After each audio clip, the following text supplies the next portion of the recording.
Hello, welcome. It's time for another episode of the series about Camille Flammarion. And today we have here with us in the studio Dr. Carolina Correia. Hello, how are you, Carol? Hello, it's wonderful to be here. Thank you for having us. It is a great pleasure and honor to have you here talking to us about part 3 to 5 of this wonderful book by Camille Flammarion, God in Nature. We Mhm. had last month, on the first Sunday of the month, we had our dear friend Roberto Watanabe talking about parts 1 and 2. And today we have this your presence here to give us this wonderful talk. So I won't take up much of our time. I'll just quickly introduce Dr. Correa. Carol Correia, she's been a language teacher to adult learners for the past 24 years. Now I believe 25. Correct. Yeah. Mhm. She holds a PhD in student centered pedagogy. She worked as a language professor at the University of Delaware for 15 years. So she currently works for the United States government as a Brazilian Portuguese language and culture instructor. And she's also a very active member of the Spiritist Society of Virginia, where she is part of a team of Spiritist educators for children and youth. She also takes part on a team of lecturers and of the Society of Virginia mediumistic meetings. In addition, she participates of the Spiritist Society of Virginia's outreach efforts. So lastly, Carol also collaborates with the team of translators in an effort to make Spiritist books more readily available in English. And she is also a host at Kardec Radio. So welcome again, Carol. It's Thank you for your kind introduction, Munir, and for our teamwork effort in the good. okay, thank you. So today, let me just bring it here. As I said before, Carol will be talking to us about God in Asia parts 3 to 5. So, Carol, it's all yours. I'll be here at the backstage and I wish you a wonderful presentation. Thank you kindly, Munir. It's an Thank you. honor to be here tonight. Thank you. So let us all, dear friends, feel ourselves inspired by this great pioneering mind who is Camille Flammarion. We are so grateful to him and other incredible minds like Leon Denis and, of course, Allan Kardec for bringing us the very foundation upon which we stand. Their work, their courage, their devotion to the good has literally changed our lives. So much gratitude to Camille Flammarion and the other great minds that were part of this pioneering team on Earth. And as Leon Denis kindly told us in one of his books, when we read an inspirational book by any given author, we attune with that spirit and mind. So that spirit and mind communes with us. So let us feel Camille Flammarion's presence and send him our deepest gratitude as we begin our study together. As Munir explained to us, we are going to be focusing tonight's study on the book God in Nature, and we are going to focus our attention more closely on three pillars brought to us by Camille Flammarion. The first of which being willpower, the second of which being instinct and reason, and the third being the reference to God. So let us begin, dear friends. First things first, let us remind ourselves of who Camille Flammarion was while incarnated on Earth. He was a French astronomer, great renowned writer and researcher, and a personal friend of Kardec. He was such a devoted spiritist at his time that he was invited by the members of the Spiritist Society of Paris to speak at the cemetery upon the discarnation of Allan Kardec. So he was very well regarded among the first spiritists. So we would like to also express our deepest respect for him. So, in this particular book, Camille Flammarion compiled a wonderful study of the presence of divine providence, of the supreme intelligence of the universe, God, in nature. So, tonight we will dive into a greater understanding of the relationship between the spirit and its willpower. We will also come to better understand through Camille Flammarion's eyes how to foster courage as we are all enrolled in the school of life. Then we will explore our journey from instinct towards intelligence. And lastly, but also most importantly, we are going to examine the relationship between God, our universal creator, and our very own nature. So let us begin. First, we will examine Camille Flammarion's understanding of the relationship between the spirit and its willpower. In Camille Flammarion's view, the spirit's willpower is a moral value of many consequences, one of which is it provides the enthusiasm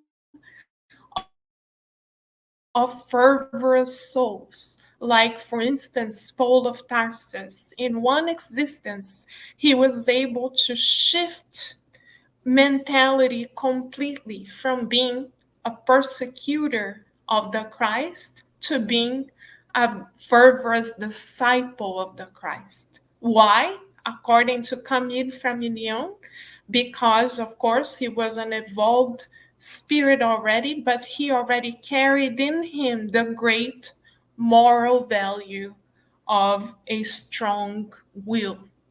Also, having a strong willpower will, according to Camille Flammarion, provide us with great intellectual potentiality.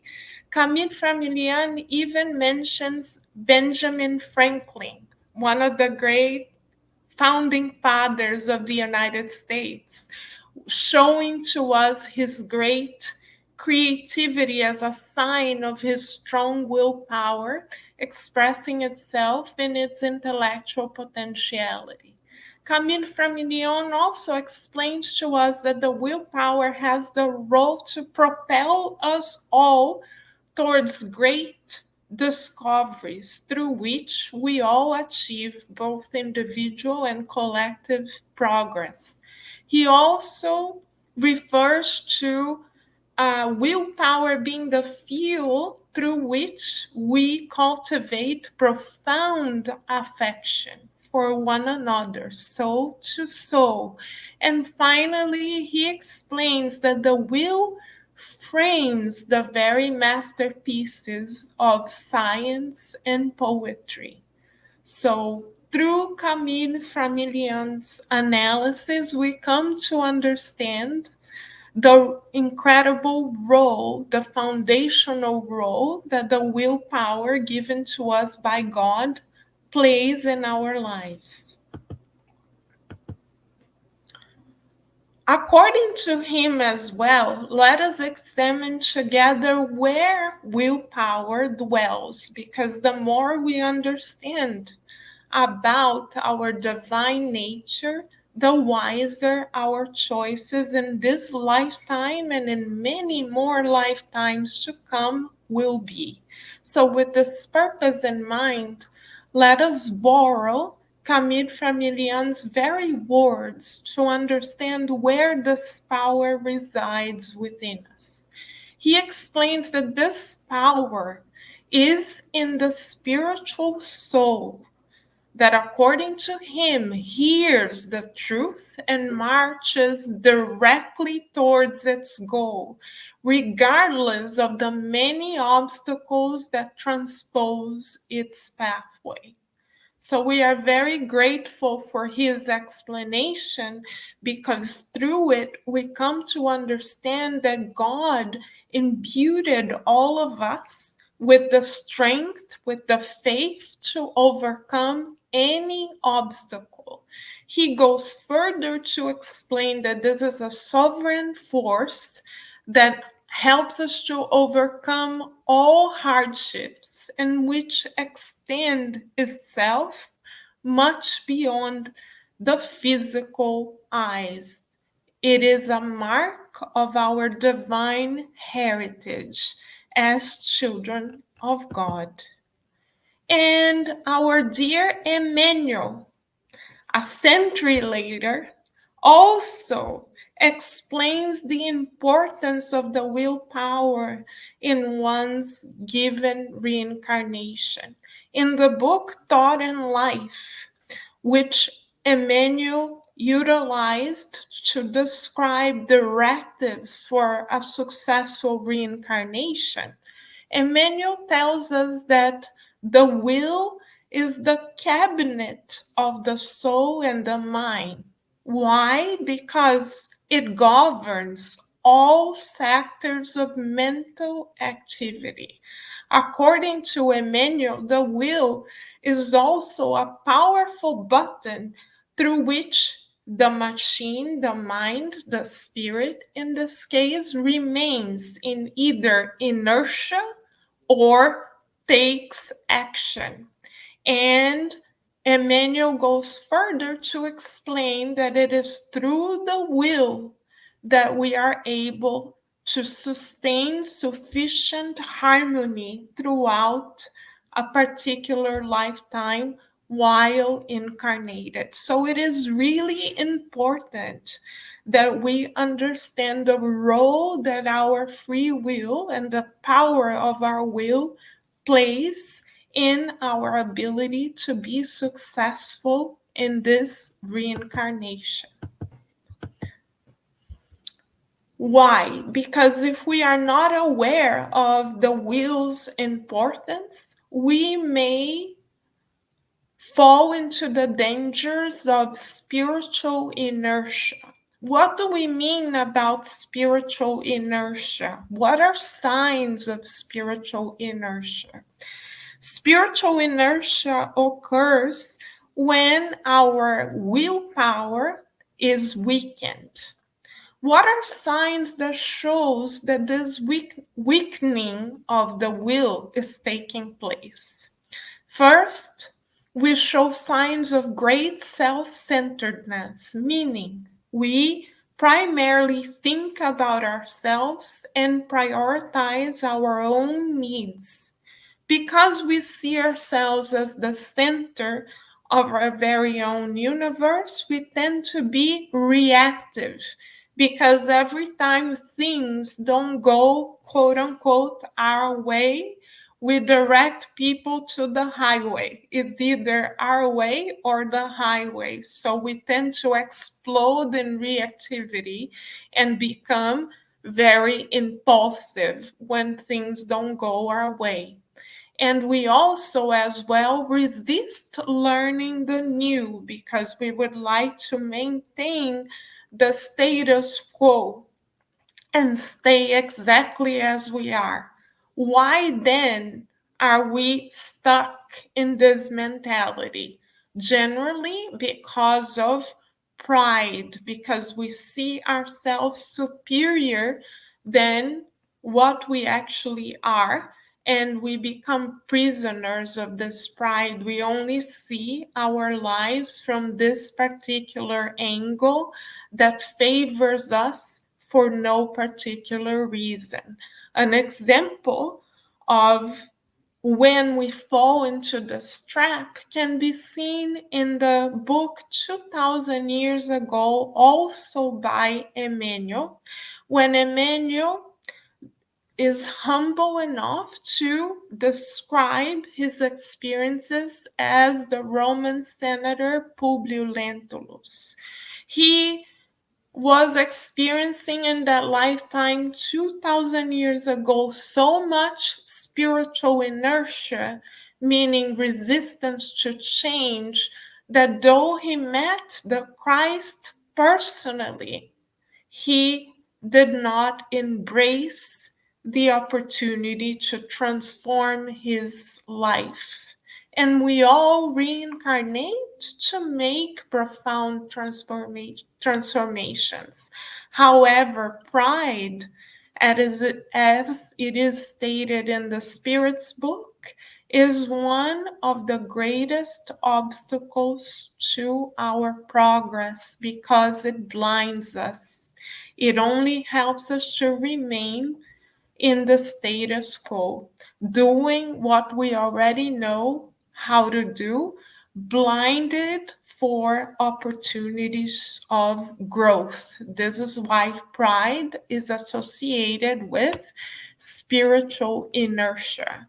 And when we do experience spiritual inertia, we tend to dwell in self-pity, to hold a pity party, thinking that if things don't go our way, it is the end of the world because things must be as we wish.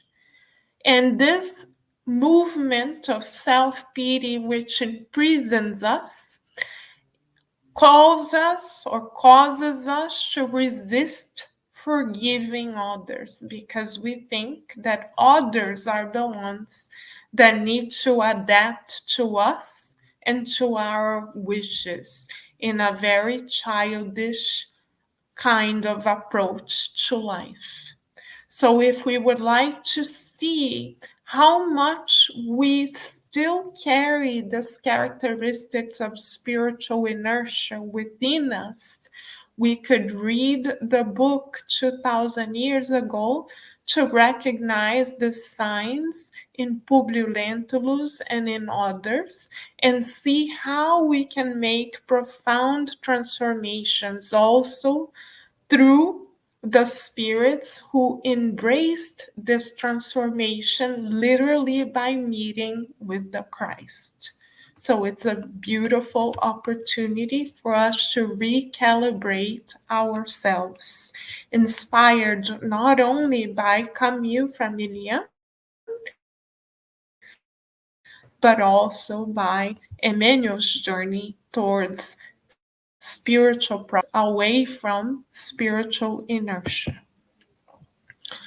And as we attempt to move away from spiritual inertia, Camille Flammarion, in the book God and Nature, reminds us that we have reincarnated to foster courage to experience life from a spiritual stance, to spiritualize our lives, to detach from materialistic principles to which we have been attached for so many millennia. It takes courage to change. And Camille Flammarion reminds us that in exercising our willpower, we do find the courage to transform ourselves. He, in the book God and Nature, provides us with many examples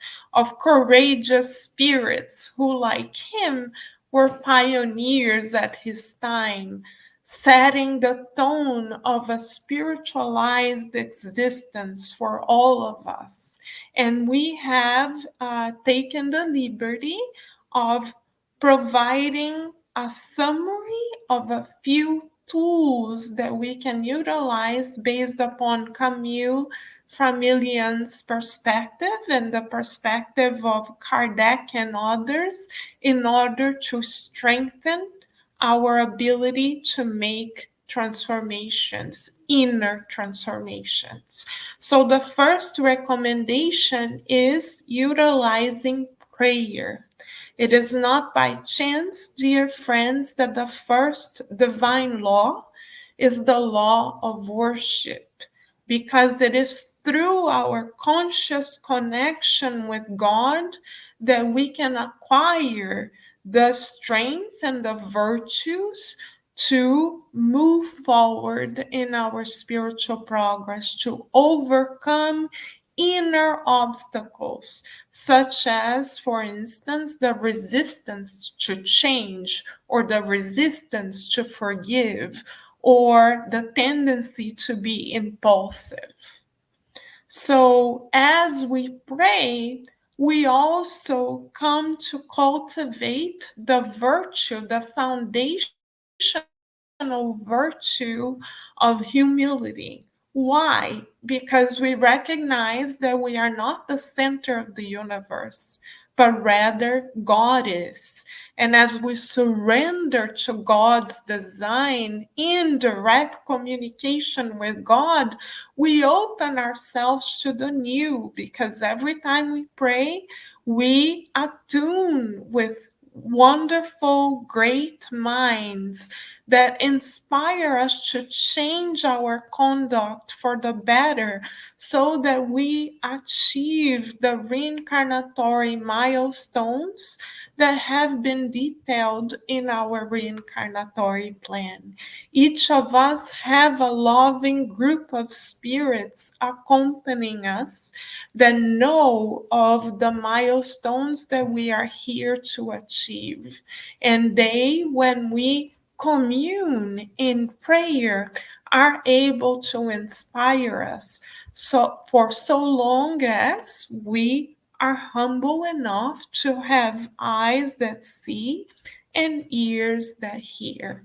So as we open ourselves to the new, we begin moving away from the belief that we are the center of our lives, and as a result, we begin helping others. Always we develop our agenda of the good daily. And as we seek the good in others and in ourselves, we can help it but develop an attitude of gratitude for God, because we begin feeling the presence of God in everything and in everyone around us. And this presence of God that then permeates our lives gives us the courage to overcome obstacles, which we then see as opportunities for growth. And as we come to recognize the opportunities for growth, as the role models Camille Flammarion described in his book for us to inspire us, we are able to surrender to God's loving plans for each and every one of us. So as we experience difficulties, we have the courage to say, and the humility to say, God is with us, God loves us. We may not fully understand why this is taking place, but God shall provide us with a direction, and God shall provide us with the resources which we temporarily lack. So as we surrender to God's plans, courage will come along, as well as a strengthened willpower will also result. And as we strengthen our willpower, beloved friends, we are able to better understand how we journeyed from instinct towards intelligence. When we are prideful, when we fail to understand our connection to God, we may believe, and we may have already believed, that we are who we are because of our own doing. But we know that we were not self created. For instance, we are breathing right now as we speak. Who is making us breathe? Are we able to tell our lungs to breathe? No, we don't even have to think about it. How about digestion? We also don't even have to think about it. How about the making of our physical bodies? We didn't even have to think about it. So, this journey from instinct towards intelligence does not happen randomly or does not happen in accordance to our own will, because, as we said, we are not self created. And Camille Flammarion reminds us of the importance of understanding this reality when he recommends that we do not fall into the trap of believing that everything, as in the lower kingdoms of nature, can be referred back to us, to ourselves, because we are not the supreme creators of the universe. Camille Flammarion reminds us to be humble, or invites us to embrace humility by coming to understand that everything obeys a divine plan. So he tells us in the book God in Nature that, for instance, we may utilize wood to build furniture, but we were not the ones who created wood. He also says that we could utilize cotton, for example, to make clothing. However, we were not the ones that made cotton itself. So he's asking us to recognize God's presence in everything surrounding us, that we become, as Leon Denis also tells us in another book, obsessive with gratitude towards God. So, as we are sitting at our table right now, at our desk, we shall express gratitude for the people who designed the desk, for the people who collected the raw material, for the people that assembled the desk together, for the people who painted the desk, for the people who transported the desk. So we may, quote unquote, believe that we are self sufficient and that we are here out of our own effort alone. But if we stop to examine all the blessings that surround us, we see how interdependent we are.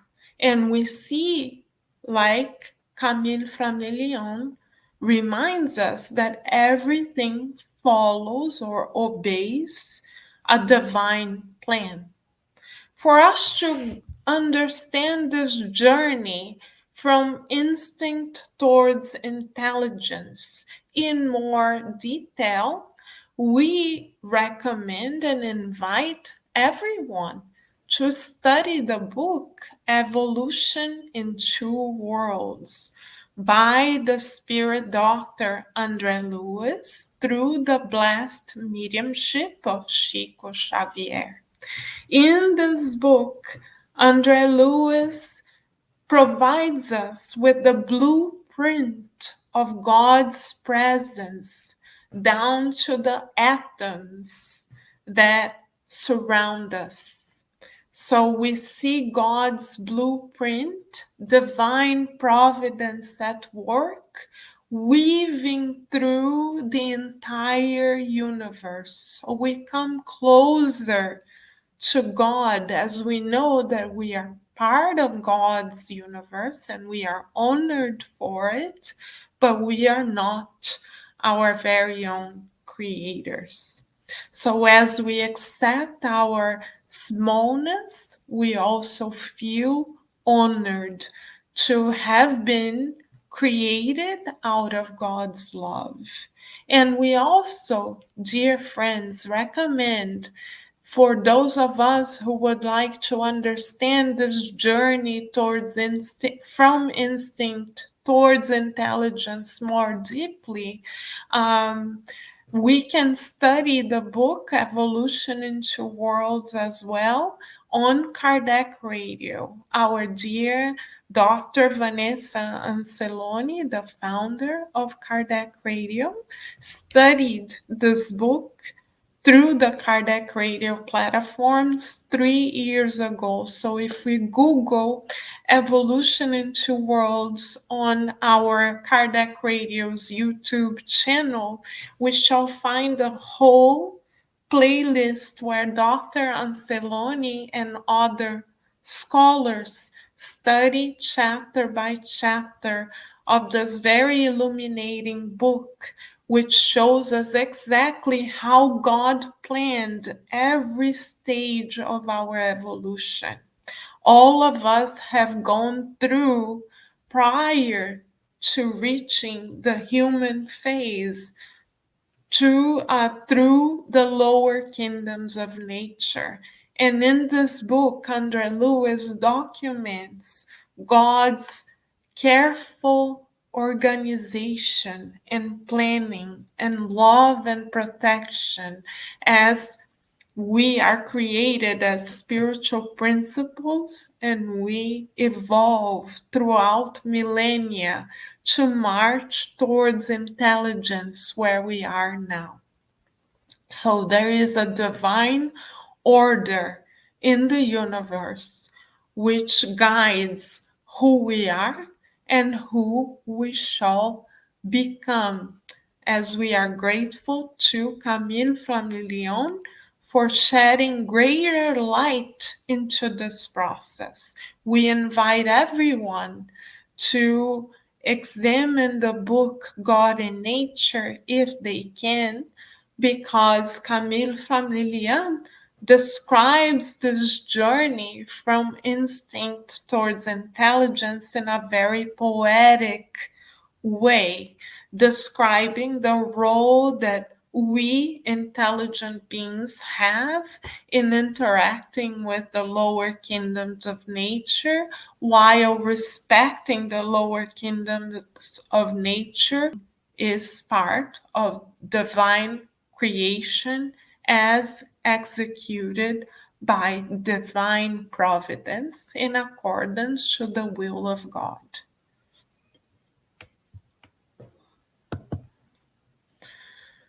So, of course, Camille Flammarion had to remind us even more closely of our divine nature.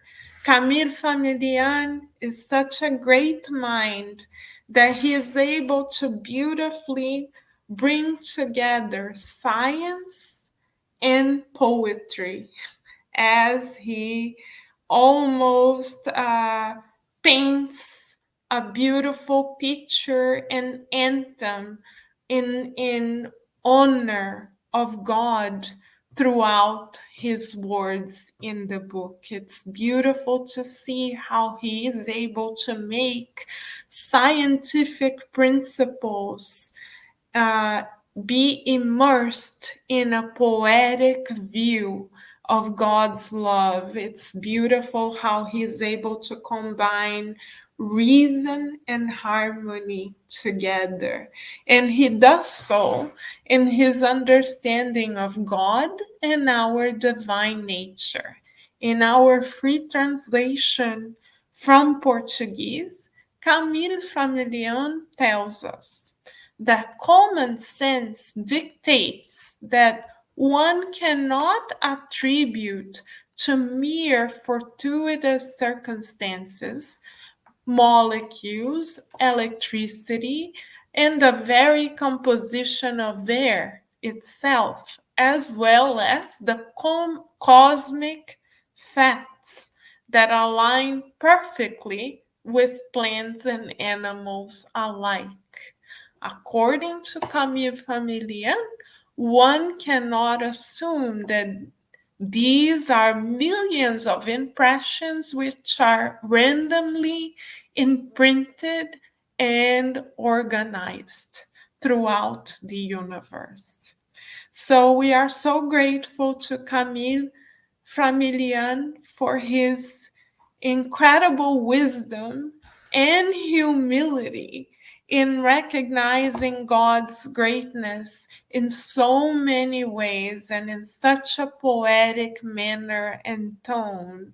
He is a great example of someone who, like Kardec has said, is able to combine reason and faith together in his understanding of life. And we are very grateful that he shared his insights with us because they can truly be inspirational for us to come closer to our very divine nature as we dive more deeply into Camille Familion's understanding of God and relationship with God.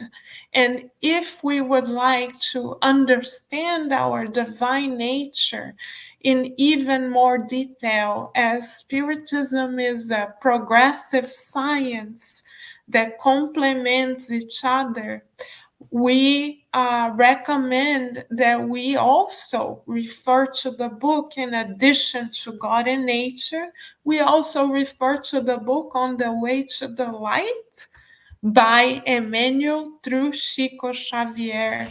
God and Nature and On the Way to the Light complement each other beautifully as Emmanuel further corroborates with Camille Familion's understanding of God in our divine nature, as Emmanuel presents as the step-by-step plan of God for the evolution, spiritual progress of the earth.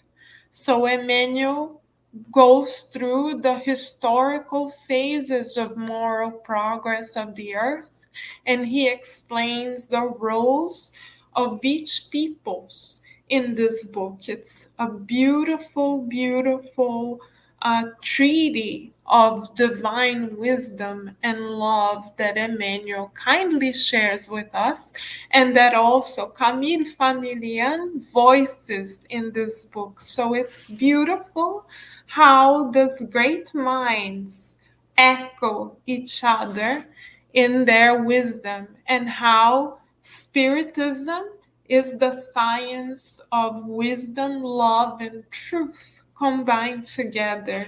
And the truth remains the truth no matter how much time passes. So Emmanuel and Camille Familien beautifully walk side by side as they surrender to the guidance of our very governor, the wonderful heart and mind, who is our role model and who provides us all with a roadmap to find our divine nature within. Right, Munir? Yes, thank you so much, Carol. It's been a wonderful, beautiful presentation. I very much like the way you bring in a more modern books and authors to show that, some of the ideas that were presented by Camille Flammarion in his time, they evolved, but they are there in all these works that you presented, and many more. It's interesting. We invite all those watching us, to those who don't know these books, also to read them Mm-hmm. after reading God in Nature by Camille Flammarion. And normally, a doubt that we have is Camille Flammarion, the time that he lived was basically over a century ago, and maybe what he brought to us is outdated. But it's interesting to see that no, it's not outdated. It's just actually the beginning of all these. And as you said, the truth is the truth, and nothing will change it. Nothing. It doesn't matter if we believe in it or we don't believe, we partially believe in that, we see it this way or that way. Truth is truth. And slowly things will come back, and then our eyes will be open to that. And this beautiful book written by an astronomer, a scientist, talking about God in nature, and this perception that he had of the divine presence in everything. Mm-hmm. And we And I don't know what you think, but we are very much attached to the idea of God as a human being. So, right. and it's difficult to see a human being behind everything else. But when we, yes, conceive a different God, which is the one presented by the spirits in question one of the Spirit's book, what is God? Then from there we start to understand that his presence is indeed everywhere. We are immersed in an ocean of God's love, right? Yeah.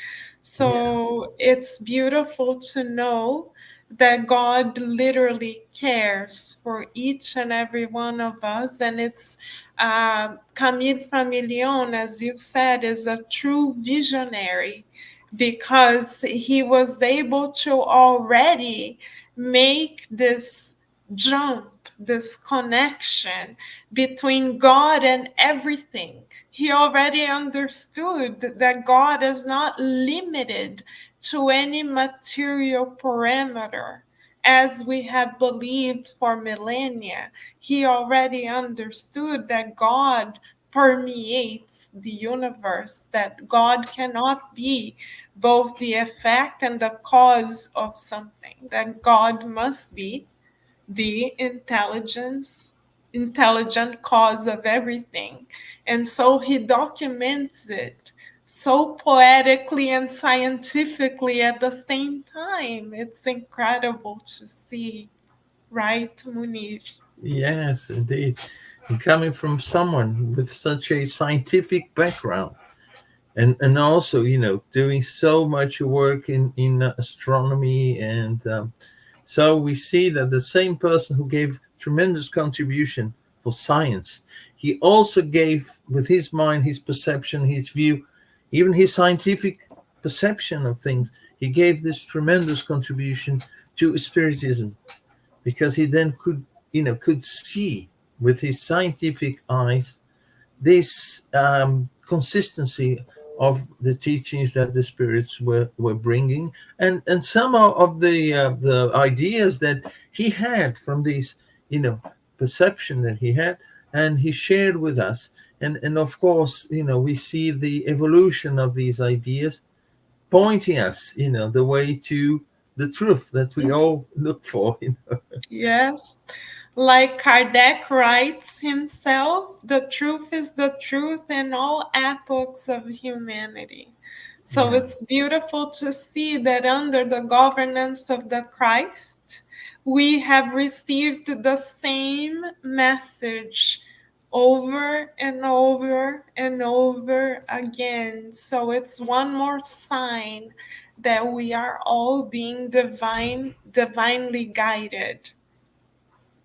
Yes, indeed. So, Carol, I want to thank you very much indeed in the name of Peace, the Spiritist Group, and also the organizers for your contribution. It's been really, really wonderful. delightful, I would say, to see your presentation, and the way you matched the information, from Camille Flammarion and to the authors, many decades after him, showing that he pointed out the right direction. He most definitely has. And Yes, yeah, any science is always yes, progressive. yeah, Um, the current researchers build upon the works of those who came before. So yeah, Spiritism is no different, right? yes. Yes. And you see, there was a contribution from the spirits through the Kardec's work, but also the contribution from those with a brilliant mind, like we had the chance to study, Leon Denis, and then Gabriel Delane, and now Camille Flammarion, showing that they had from based on their background, their experience, and they gave their contribution as well. So combined all together, Yeah. we start to envisage the what is coming ahead and what you expect for the future. Thank It's you all very part much of the indeed. divine plan. Thank you, Yes. Munir. Thank you so Before we much for go, your yeah, I'll make some announcements. So, please. yeah. So next month, on the 2nd of June, we'll carry on Camille Flammarion series. And, next time we have Rafael Caldas, Haunted Houses. Rafael from BAS and the Spiritist Society of London. He'll be with us talking about this other book by Camille Flammarion. So the 2nd of June, 7 p.m. British Summer Time. And I hope to see you all there. We also have the Spiritist Center for Peace holds studies, and we have a study on Wednesdays, 12 noon London time. We study Heaven and Hell, the book by Allan Kardec, and also the Gospel according to Spiritism. So everyone is welcome to join us in this study. It is a study. Everyone has the opportunity to give their contribution, bring their ideas, and discuss as we move along the book. We also have an open online course on the Mediums book, and this is on Saturday. So this is coordinated by Guilherme Dias, Charles Kempf, and myself. So every Saturday, 10:30 a.m. London time as well. We have also the meetings by the Spiritist Society of London. So is every Tuesday, 7 p.m. London time, also online. And finally, we want to thank very much Kardec Radio for allowing us to bring this opportunity through these talks that we have about so important people in Spiritism. And, they opened their studio, and we then want to express our gratitude to them. So that's what we had for today. Carol, once again, thank you very much indeed. Thank you, Munir, It's very been much. really nice. Yes, thank you for the opportunity. Much gratitude to everyone involved in this study series. Okay, thank you. So, and to you all watching us, bye bye. See you in a month's time.